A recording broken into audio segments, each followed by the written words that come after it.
Well, Reds, welcome back to the show. This is the Shankly Sessions, the Liverpool podcast we bring you each and every week. Of course, as part of our upper tier offering, if you could head over to YouTube, smash that subscribe and bell notification button.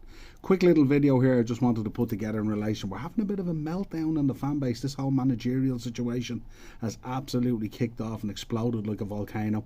Obviously, the disappointment of Xavi Alonso staying at Bayer Leverkusen. We have Ruben Amorim. It looks like he could be on his way to West Ham now. Not sure what happened there. Let me know your thoughts in the comments. Who is it that you really want? And now we have a revised list. Now Arne Slot from Feyenoord seems to be the favourite now on the bookies list and stuff like that. But who do we really want in, and what way are we looking at this? What do we think happened with Amorim? My thoughts on that really are, one, did he really fancy stepping into the shadow of Jurgen Klopp? And that's going to be a difficult decision for any manager coming in to replace Klopp. And we're not necessarily talking about replacing Klopp, we're talking about going into a new era. You know, there's some managers out there you just don't replace. Pep, Klopp, managers like that, Ancelotti, very, very hard to replace. So it's going to be difficult no matter which manager comes in, because our heightened expectation now as Liverpool fans with where we stand is that anything that we enter, any competition that we enter, we're in it to win it, and that is the expectation now. So that's a high expectation for any manager to come in, especially a young manager who's forging his career. We know Ruben Amorim, he's only 39, it's very young, so he may not want to come in and fail potentially at Liverpool. Now, did he sit down with Michael Edwards? And did he have a meeting in relation to what he would need to come in and how much influence he might have on player procurement and all that kind of thing? We know Michael Edwards going in there along with Richard Hughes are going to have a huge say in the direction in which the club goes, and that could mean tactically, formation, all that kind of stuff, along with input from the manager. But those two boys will have a huge say.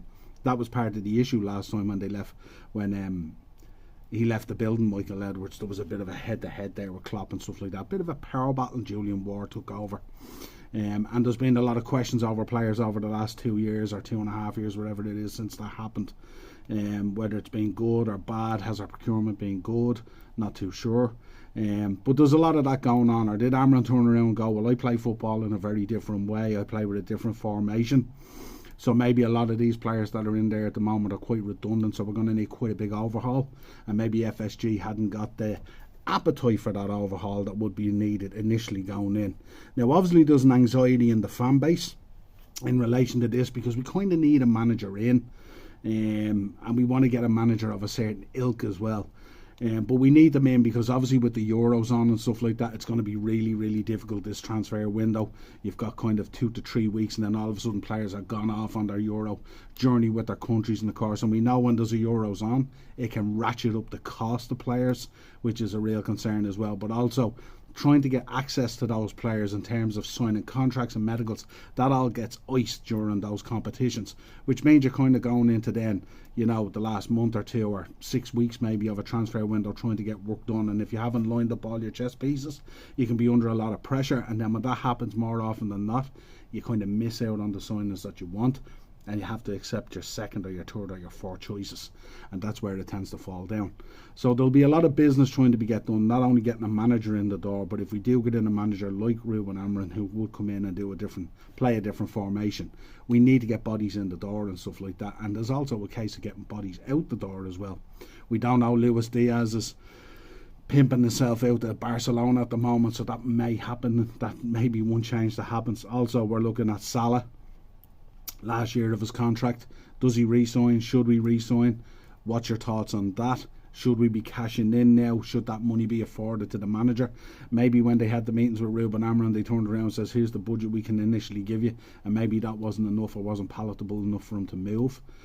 Strange decision that he would, like, you know, dissect right through from Liverpool right back to West Ham and stuff like that. Maybe West Ham is the right move now in his career. West Ham somewhat building something there, but they have a big task on their hands as well.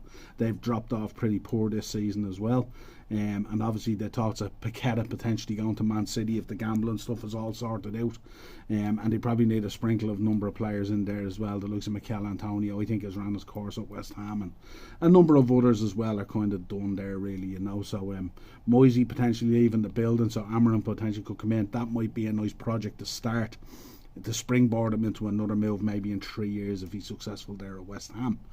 So maybe there's a lot of different factors to this Amorim situation. So we won't really know. The only thing I would say is to the fan base and to you fans out there and all those Reds and stuff like that. Yes, there's an anxiety with Klopp leaving. Yes, there's a concern about what direction we're going to go. Yes, there's a concern about who we want in. But I don't think Michael Edwards and Richard Hughes have come in and they don't have a plan.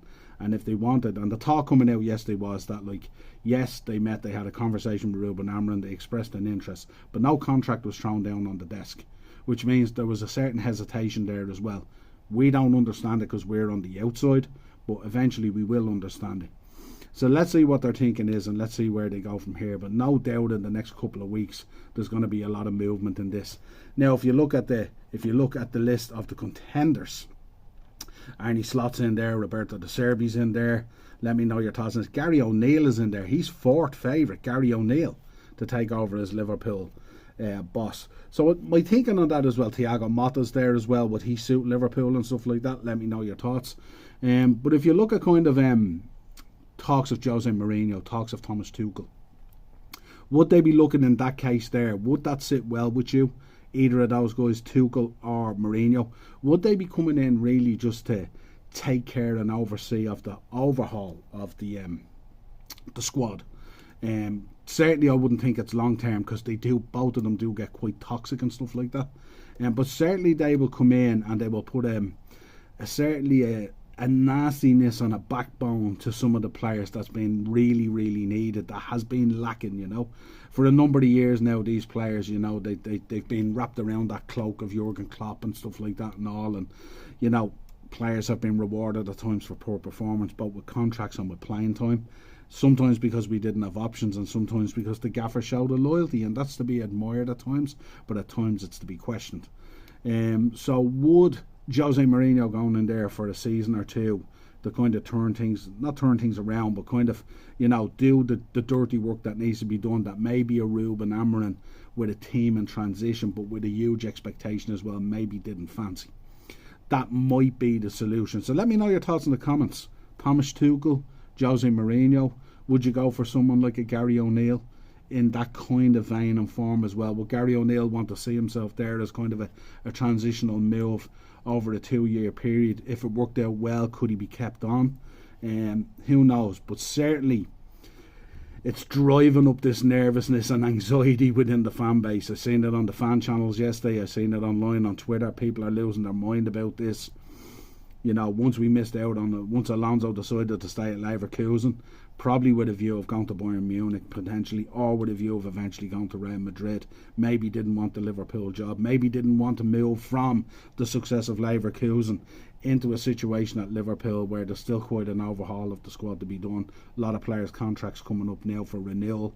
Trent, Van Dijk, Salah, what's going to happen there? Would he be given the support? Would you take Xavi Hernandez off Barcelona? Would he be one that you would take in? Would he be of the ilk that you would want? Let me know. Let me know in the comments.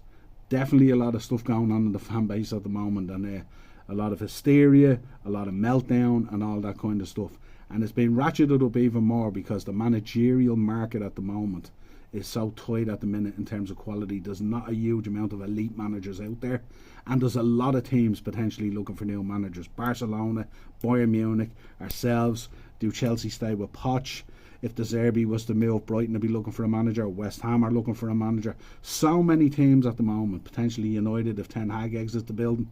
So many teams at the moment looking for managers, and there's only a very, very small pool there. And even the pool that's there, the quality isn't what you would necessarily want. It's a changing of the guard really in terms of the managerial market. A lot of the top managers that we've revered over the years are now winding down into the end of their careers and stuff like that, and there's a new breed coming through. Can that new breed step up in a similar way?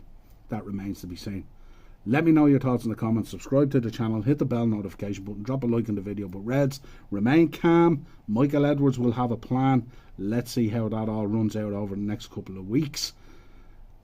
And let's see what happens, folks. This title race. Let's go.